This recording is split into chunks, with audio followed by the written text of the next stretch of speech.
I'm Jim Collison, and we are live from the Gallup campus here in Omaha, Nebraska, and this is Gallup's Call to Coach, recorded on May 16th, 2014. Call to Coach is a resource for those who want to help others discover and use their strengths. We have Gallup experts and independent strengths coaches that share tactics, insights, and strategies to help coaches maximize the talent of individuals, teams, and organizations around the world. If you have questions, comments, or contributions during the show, we'd love to hear from you. We have a live chat room available for you if you are listening live, right below the main video window, and you can sign in with just about any kind of social account that you want. Or if you're watching the recorded version of this, you can send us those questions at coaching@gallup.com. Of course, don't forget to visit the Gallup Strength Center. Super easy to remember, just gallupstrengthcenter.com, all one word, for all your coaching resources and training needs. And of course, you can catch the video and both streaming and downloadable audio for listening offline over at coaching.gallup.com. Jeremy Petrosini is our host today. Jeremy is a senior or advanced? I always forget. It's advanced, right? Advanced, yeah. Advanced learning and development consultant with Gallup here on the riverfront. And Jeremy, it's great to see you here today. Welcome to another, and welcome back to Call to Coach. Yeah, thanks, Jim. Yeah, I was on the road last time on a plane, actually, so it's good to have a colleague, Heather, jump in for us. But for those of you who are new to Call to Coach, I want to welcome you. Gallup, for years, obviously, has been passionate about the Clifton Strength Finder, really helping people kind of unleash and discover their talents and strengths. And many of you know we hit over 10 million people. It was Don Clifton's dream at one point to say, could we hit 1 million? And now we're over 10 million, on our way to 1 billion is our dream. So we know that we can't do that on our own, and it's not just about people taking an assessment and discovering 5 keywords about themselves, but it really is about them making those key discoveries that having a coach in many cases is that person to really help them own what they do best. And so we're excited for those of you out there who are coaches, independent or within your organization, or maybe just fans of strengths and wanting to learn more about it. And today we get to hear from a Gallup expert and resident coach, Jamie Librot. Jamie, we're excited you're here with us. Jamie is a senior learning solutions consultant with Gallup. She's been with the organization since 2005. And she recently won the 2013 Royal Star, which is kind of our brightest award on an annual basis because of her work and passion for what she's doing for our external coaches. And again, kind of not necessarily the Gallup team, but people that are out there making a difference, like you all who are listening in today. Jamie, I know before you came to Gallup, you were director of Education Center. You did business development for the Metropolitan Museum of Art. 3 years working for a congressman from Alabama. I mean, some great things in your history from both the business development side, and you obviously started out at Gallup selling and marketing, and then really kind of having a passion for strengths and really helping kind of own this whole arena of, if we're going to train up coaches, let's not just leave them out on their own, but you become kind of a resource and connection liaison for them. So tell us a little bit about just your story, kind of how you got to where you're at and your passion for coaching. Sure, absolutely. So as you said, when I started at Gallup, I was in a business development role, getting new clients for different consulting arrangements that we could help them with. And then I did $2 million in my first 2 years, which was great. But what kept happening is I kept coaching my clients rather than letting the executive coach on the team do that. And finally, Gallup said, hey, do you want to be an executive coach? And I said, I would absolutely love to. And so they put me through the talent assessment, and it turned out I was a fit, and I ended up doing some really great internal work with building a global onboarding program for all of our new salespeople and our new consultants. And I got to spend a couple of years implementing that around the world. Then I went back into consulting clients, and then about 18 months ago when we started this new Strengths initiative, where we were for the first time certifying independent coaches and smaller businesses, someone from Gallup asked me if I wouldn't mind taking on this really interesting role where I could kind of be the one-stop shop. I like to say I'm the concierge or the liaison to our coaching team, because I could really answer any questions that they have about the Strengths Finder. Since I have been a Gallup consultant and coach for almost 10 years, I can answer any questions they have about sales and marketing. I can answer technical questions, which we get a lot about how to use the Gallup Strengths Center site, and overcoming objections clients have, whether they're your internal or your external clients. So it's just been a tremendous amount of fun working with strengths coaches every single day. I mean, they're just the most positive people in the world. Usually the first 5 minutes of every phone call is them telling me how much they love StrengthsFinder and how much it's changed their life. So it's, I'm one of those crazy people who loves Mondays because I'm excited to talk to more new strengths coaches. Yeah, it's fun because, and Jim always mentions kind of our coaching@gallup.com website or email address, but you're one of those people that as those get filtered, people are going, all right, Jamie, what do we say, or connect with these people. Right. And I love even just kind of the energy you were saying where there's that component where in your past life you were doing a lot of selling, like how do we convince people that whatever it is, strengths or whatever you're doing pre-Gallup.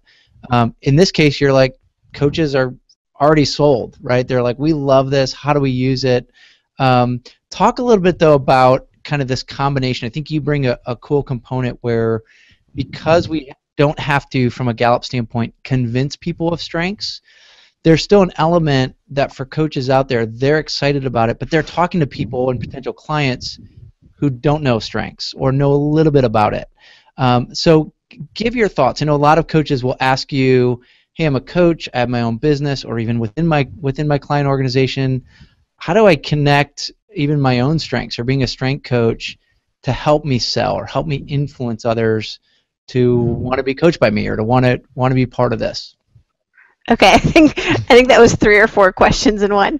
Answer any of the 4 you want to answer. Yeah.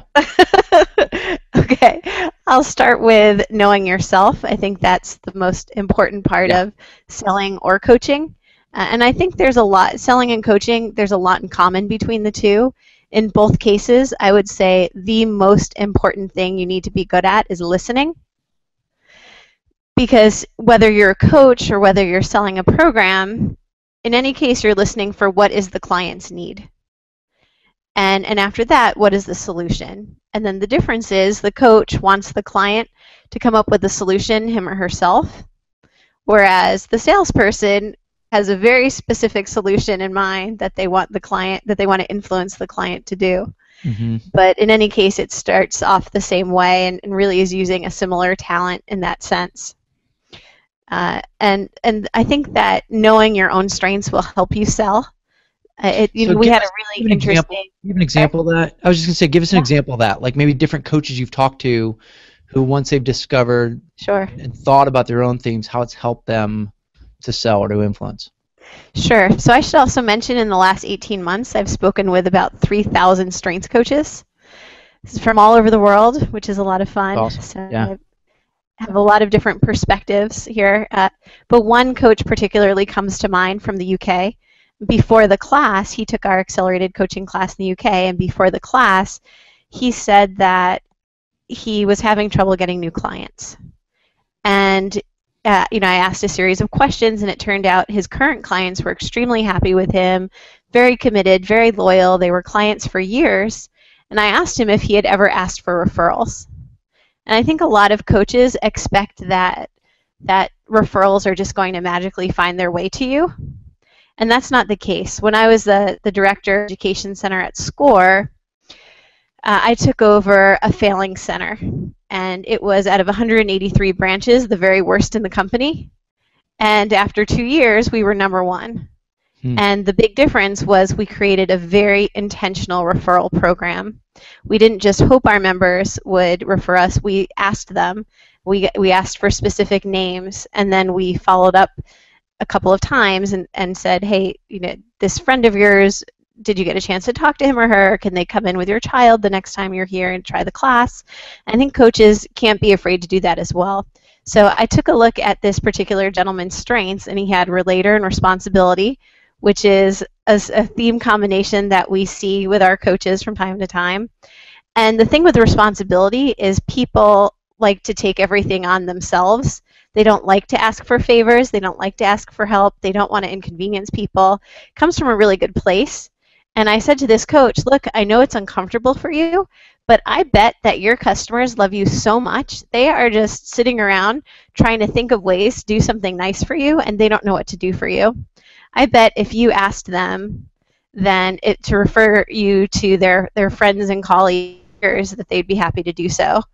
And it took a little convincing, but once he did it, it turns out it worked. Every single one of his clients gave him a referral, and it just makes my day. He sends me a couple of emails a month now, just talking about this deal that he closed and that deal that he closed and this client who's referring him, and it just I can't wait to get those emails from him. It makes me feel great.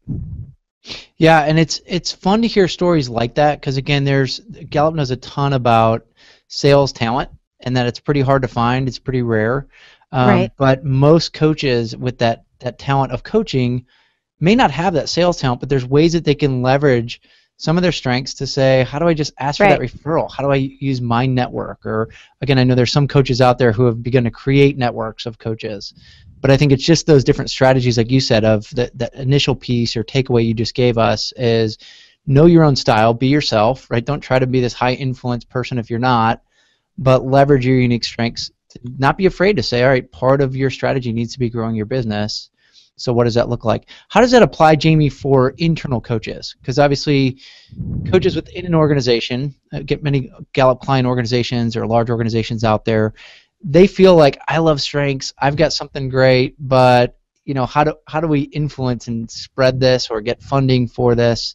I know you mentioned talking to 3,000 coaches. So what's advice or a story you have of somebody in an organization doing something similar? Right, and that's the biggest question I get from both internal and external coaches is how do I sell this? Yeah. And this is a challenge for internal coaches as well because they're so passionate about strengths, they see how it could help their organization, but often the person doing the coaching is not the person with the budget. Right. And so what they need to do, even if it's not a budgetary issue, not the person with the budget. Yeah. Right, exactly. So they need to be a salesperson as well sometimes and put on that hat and convince the person with the budget to fund their training, to fund buying a $10 StrengthsFinder assessment for each person in the company. And also companies have so many initiatives going on at once that the internal coach has to know how to influence people in order to make a StrengthsFinder initiative a priority in the company and make it something that sticks.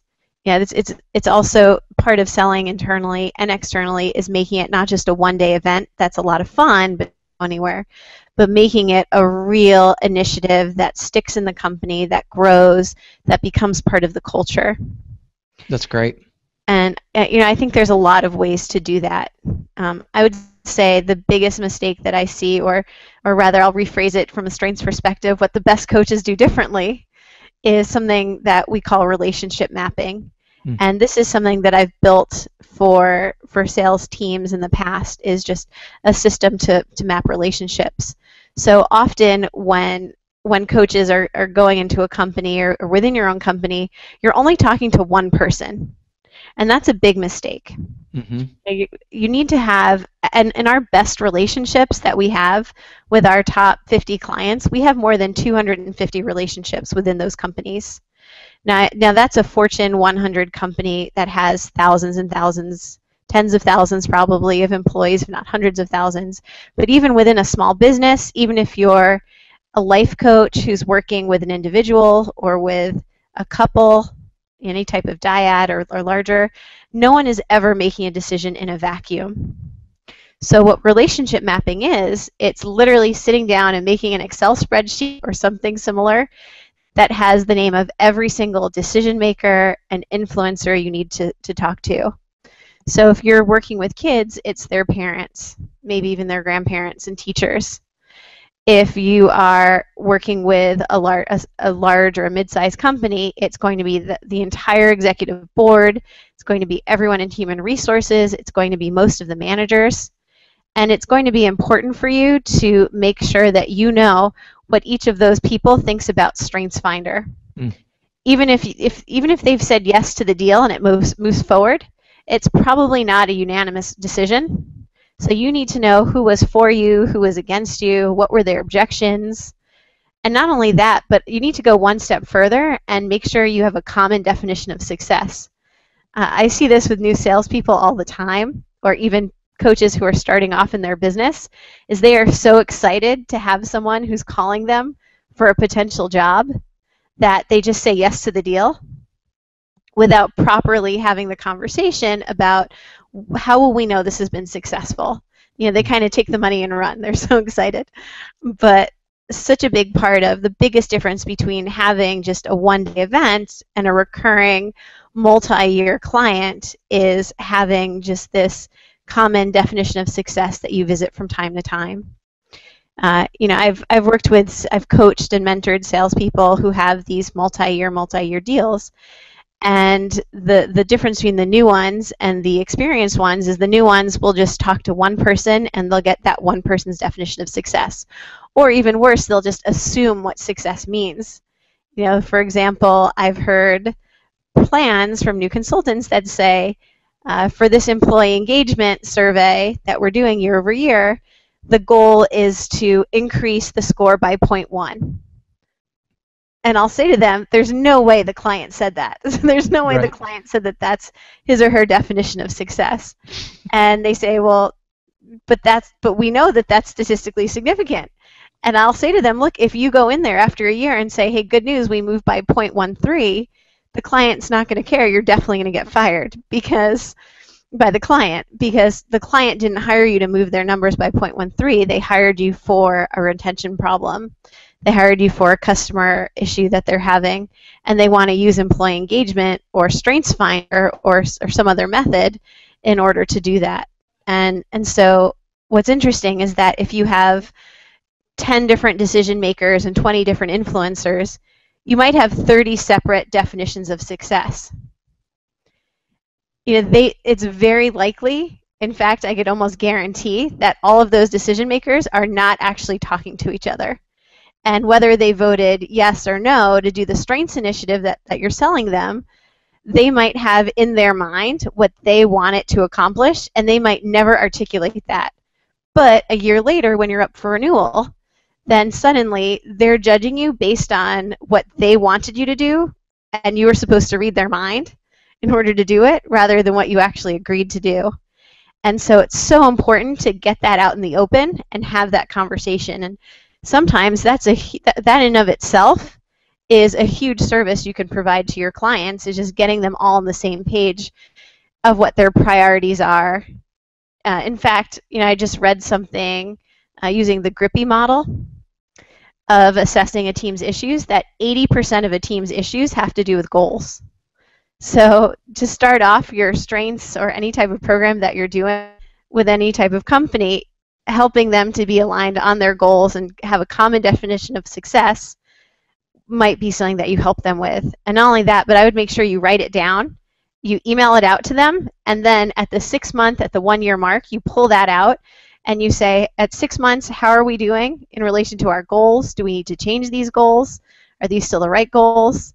And this is true for an internal or an external coach. And then a year later as well, then you say, okay, now it's been a year, what progress have we made towards our goals? Yeah, you know, that piece, there's a couple things you hit on there which I think are just so critical that sometimes maybe we overlook as coaches. That component that you said of thinking about the business problem, not just the delivery, right? So even if the delivery in the example you mentioned was improving a score, in that case an employee engagement score, right? So it's not about did we deliver, did they check a box, or hey, was the training session good? But I think it needs to come back to performance. And I love that, again, that was a call out for you of saying, why at Gallup, or in your experience, do we have ongoing relationships versus just kind of the one and done? And it's because you're addressing a business issue, right? So I think it's important for coaches to say, hey, yes, I can do it. I can have a coaching relationship with you. What do we want to accomplish? What's going to change because of this conversation today? Right, and when I was in my sales role with Gallup, strengths more than any of our other initiatives, we would get people calling who would say, hi, I want to do StrengthsFinder with my company. And I would say, great, tell me why. And they'd say, well, I took StrengthsFinder and I loved it. It was great. And I would say, okay, Cool. but now why like do you it. want to? Yeah. What's the business need? And there was always a business reason we could tie it to, but I never wanted it to be, let's just do this because it's great. I mean, and it is great, but what's the reason and what's the return on investment that you're going to get? How can we measure that this is successful? Yeah, that's great. Jim, I know looked like there was a lot of action in chat. So Jamie, you have by far spurred the most questions we've seen in chat so far. So, I hope that's a good nice thing. We actually had a pre-question. Somebody hit me on Facebook yesterday. They knew they weren't going to make it live, so Barbara wanted me to ask you this question. And I'll just paraphrase it. We have a new certification program for our coaches. How is that different than than Gallup trained? Because we hear that a lot too. I was a Gallup trained coach, a Gallup certified coach. Talk about the differences there and how we see that today. Great. For someone to be a Gallup certified strengths coach who can use that title on LinkedIn, on marketing materials, who can be featured on our Gallup coaches directory on gallupstrengthscenter.com, they need to complete either our 4.5-day accelerated program or all 3 of our 2-day programs, which right now are just available in the U.S. The accelerated program is available on 4 continents: Australia, New Zealand, Asia, Europe, and in North America. And then after the class, they need to pass a test that's online, and they need to get 6 people to evaluate their performance and score an average of over 4.0 on a 5.0 scale. So if they've fulfilled all of those criteria, then they are Gallup certified. Now, there's definitely people who call themselves Gallup trained coaches. That title didn't come from Gallup. I think that's just a way for people to tell the world that they've been through some of our trainings, but that's very different from being certified. We've also had people do an internal program called Strengths Performance Coach in the past, which was a phenomenal program. Would be hired by a very large company to train dozens, maybe even over 100 coaches at a time. They all had to sign something saying that they would never charge for their services, and that if they ever left the company, they'd return all of their materials, they'd no longer be certified.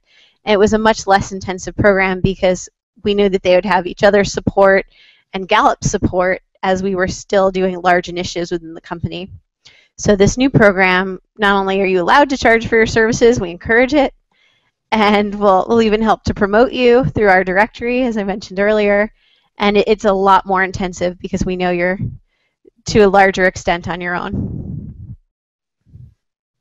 Okay, very cool.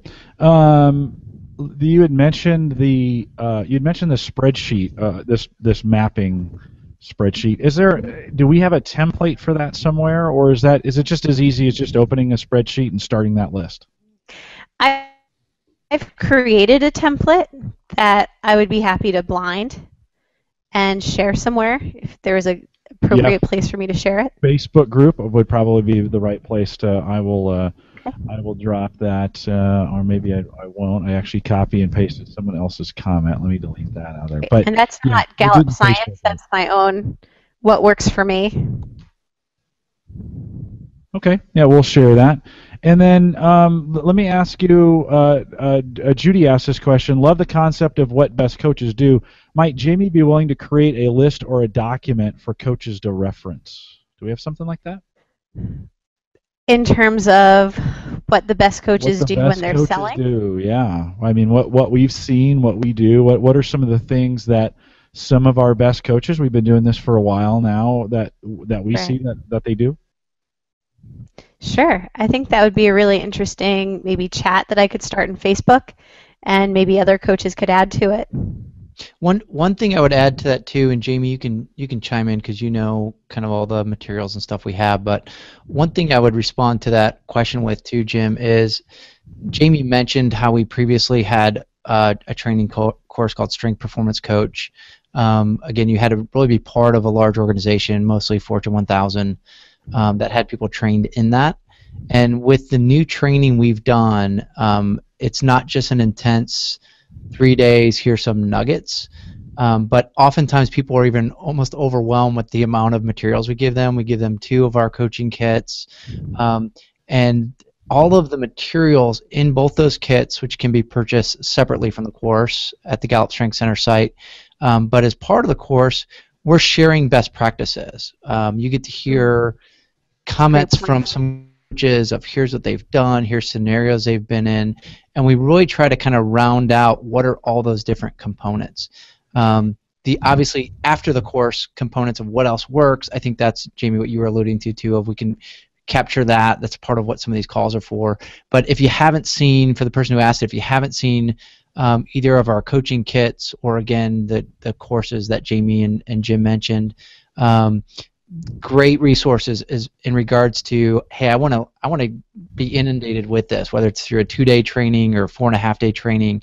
The course is built around best practices, tools. We'll give you 4 or 5 different ways to approach something and say we're not expecting you to do all 5, but these are 5 different ways that Gallup coaches over the last 30 years have perfected this. So we want to share it with you as a best practice, and then you can perfect it. And also, once people have been through our training, we invite them to a coaches only site that's password protected.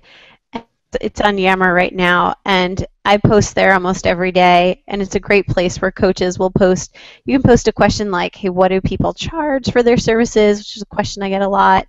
Does anyone have great marketing materials? And we posted a sales brochure that our own client development group uses, and Paul Allen, who I'm sure he's been a guest a few times. He created Ancestry.com. He's our strengths evangelist. He's putting together some additional sales materials that'll be just for the coaches who have been through our program that he'll post in that area. Great. Connie here in Nebraska asked this, do you have any tracking data, or do we keep any tracking data as to how often coaches are being contacted through the Certified Coaches Directory? That exists over at Gallup. StrengthsCenter.com, that certified directory. We keep track of that at all, Jamie? I don't have the statistics. We do track that. I don't have it handy, but I've heard of some varying stories. I've heard there was a great coach in California who told me that he paid for his whole family's Christmas vacation from leads that they got, and I don't know where they went, but he has 7 kids, so even a trip to the pizza place is expensive. 7 kids, so yeah. There's been a couple of other coaches who are really inundated with leads, others who haven't gotten as many. I think it really depends on their bio, their location, their experience, even the picture that they choose. People are really strategic about it. There's a coach in Thailand who works with Gen Y, and he's got a picture of himself in a flannel shirt, which is going to be much more interesting to Gen Y than the people in the suits.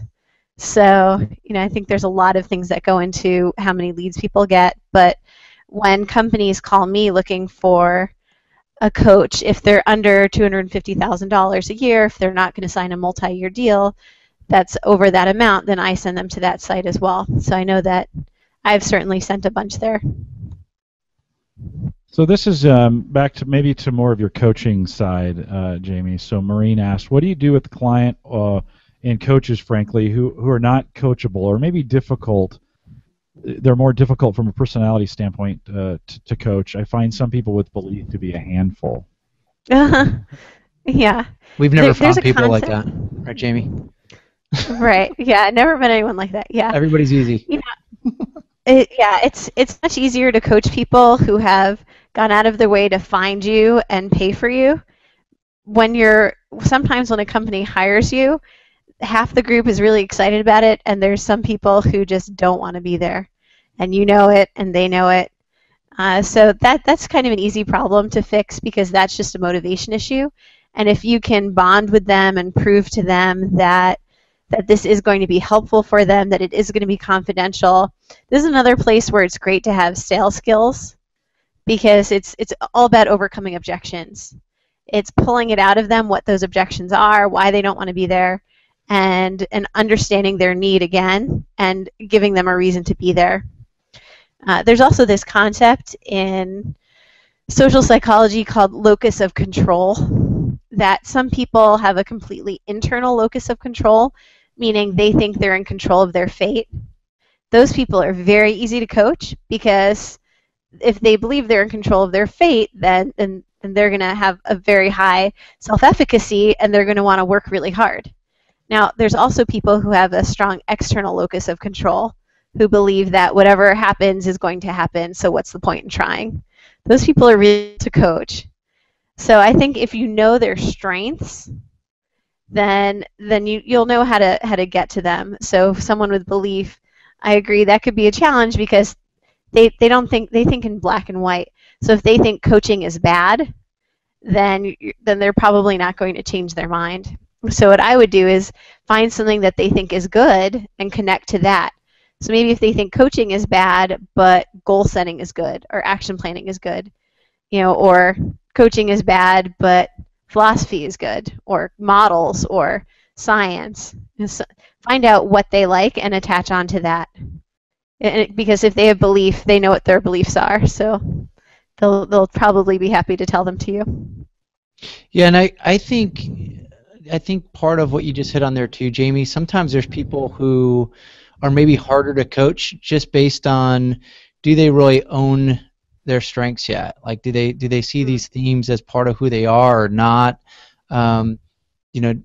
It's almost like they just don't get it yet, and that's common. And again, even part of what we train coaches on is how do you really help people not just name their themes, but then really claim them. Is this you? Share your report with people that know you well and ask them to respond. Have you seen these things in action, right? Can you think about a recent success and ways that maybe some of these things were leveraged? I think the other element of it, and Jamie, you reference this as well, many of you as coaches have this or will have this happen where the person you're coaching isn't the person paying you. It's their boss that said, hey, Jim, I think you need some coaching, so I'm going to connect you with Jamie, and good luck. Maybe she'll fix you. They may not say the fix you part, but that's what you feel.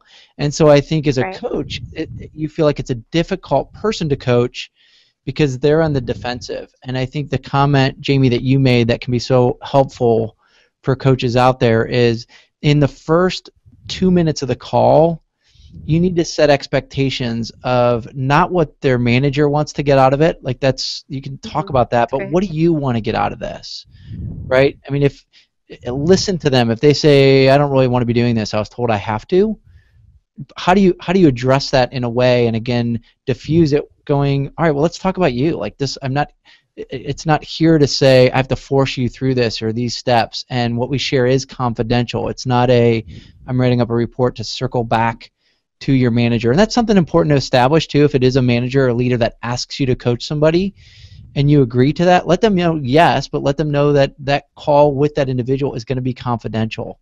There's advice that you could give both of them together to help strengthen the relationship and create power too. But I think the more you can alleviate and diffuse that early on in the call, you might see that person changes and wants to talk about themselves as the call moves on. Yeah, one of my favorite questions in both coaching and selling is, tell me more about that. Yeah. When someone says, I don't want to be here, tell me more about that. Yeah. And they don't know it, but you're coaching them now. Whatever happens next, you're coaching them. There was a question in there with team coaching. How do you measure or quantify behavioral enhancement, which in turn leads to better productivity? Yeah, there's quantitative and qualitative ways to do that. There might be, I would take a look at what metrics the company is already using to measure success and measure their productivity. And then qualitatively, you might do an interview before you start your intervention and after. And before, you might ask questions about even just how well do you know your own strengths, how well do you know the strengths of your colleagues. Tell me what you do every day. Do you actually get to use your strengths in your job? How happy are you in your job? How motivated are you to come to work every day? I'm trying to think of our Q12 questions without copyright, without plagiarizing them. But you can actually use, if you go to q12.gallup.com, you can actually use our Q12 questions to do that as a benchmark. I think it's only $15 per person. And then after 6 months or a year, or whatever a realistic timeline is, then you can ask the same quantitative or qualitative questions and take a look at what changes have been made. Jamie, you had mentioned a Yammer group a second ago, and if I was one of our certified coaches and I didn't get in that group yet, what's their process for letting us know so we can invite them? Yeah, they could email me. Paul Allen is the one who sends the invites, but I'll make sure that Paul resends it to them. Okay, very good. And let me see. We got one more here. So, and this might be just a strengths-related question. This is from Baja. I think hopefully I'm pronouncing that correct. I do strengths workshops in churches in Canada and Latin America. When churches purchase bulk group or those kinds of codes, they all come under one access code. This often leaves the risk of that code being passed around to unauthorized users. Do we have a plan to have some control to provide specific codes for specific individuals? We've made the decision right now not to do that. That might change in the future. Strengths Center, over a year ago in October, I guess it was 2012, we had a ton of companies contacting us saying that they were afraid of that someone would post the code on Facebook or something like that. But it really hasn't happened. I've only gotten one instance where that happened, and the coach told us about it immediately, and we shut down the code and gave them a new one, and it didn't happen a second time. So I would just make it very clear to the people who are using the code that you've paid per person. Additionally, you can go into the code management section of GallupStrengthsCenter.com once you've purchased a code, and you can see the name of every person who took StrengthsFinder using your code, and their results will automatically appear in your My Strengths community section. So if you start to see names of people who are not on your list, then you can call us immediately.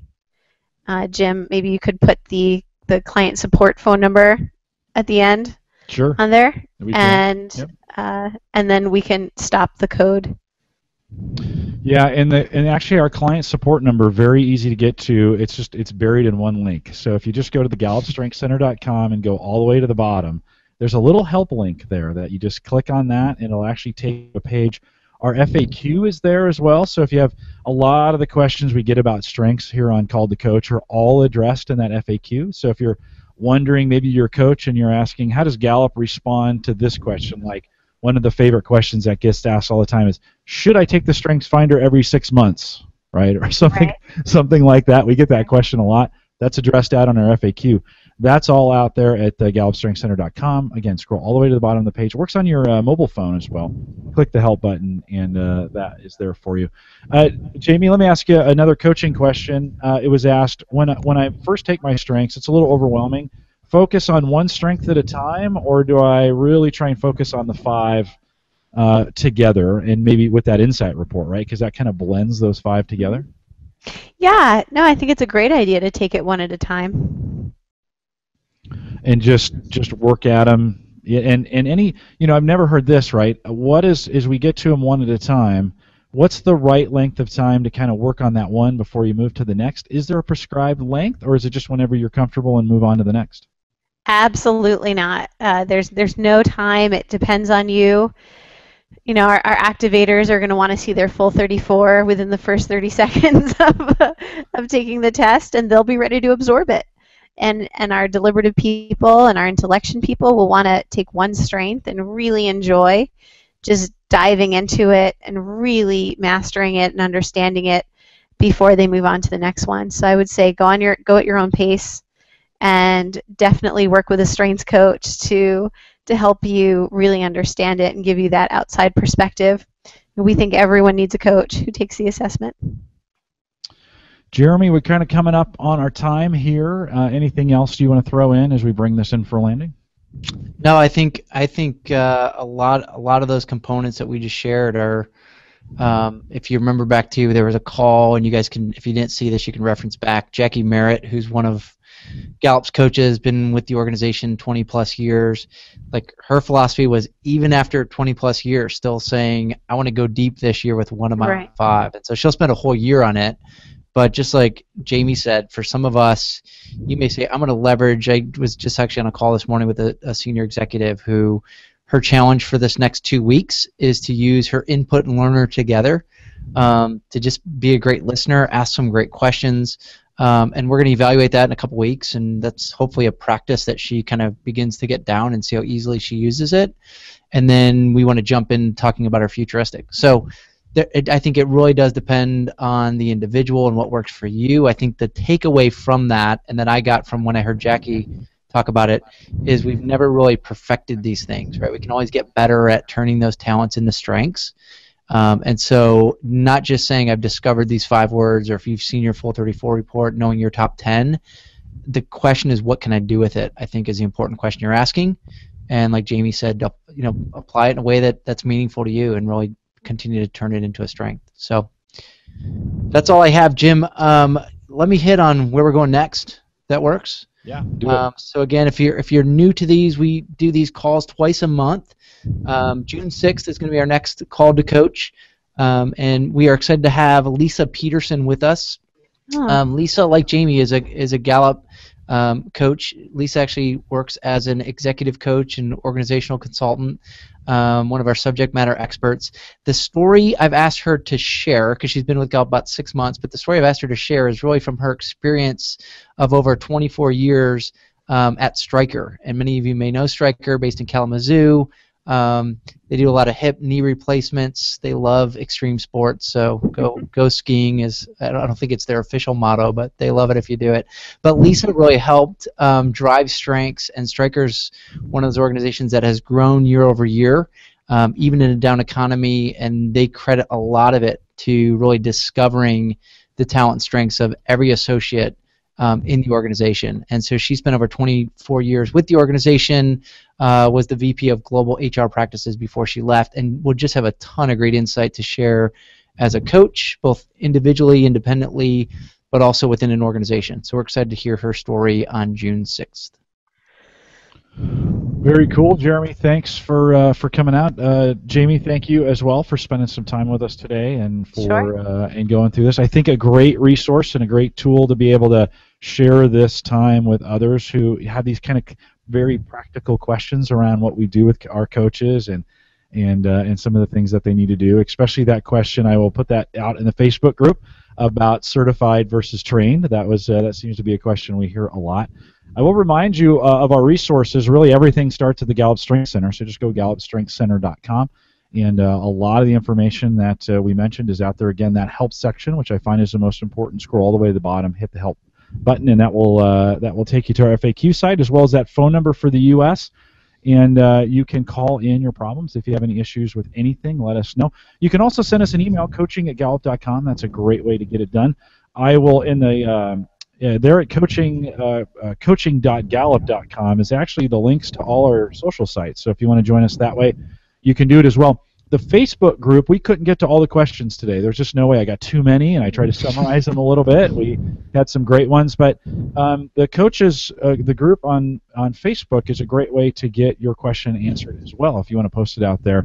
And so again, go to coaching.gallup.com. You'll see a Facebook link there. We also have a YouTube page that you'd want to subscribe to. Videos like this, programs like this, or I should say webcasts like this, all available for you for free. You can go out and watch them, and we also have a downloadable audio on Spreaker if you want to catch us out there. So lots of different ways for you to interact with us. We'll be back, like Jeremy said, in 2 weeks with Call to Coach next Thursday, and everybody who's at Woo in the room is going to jump up and down.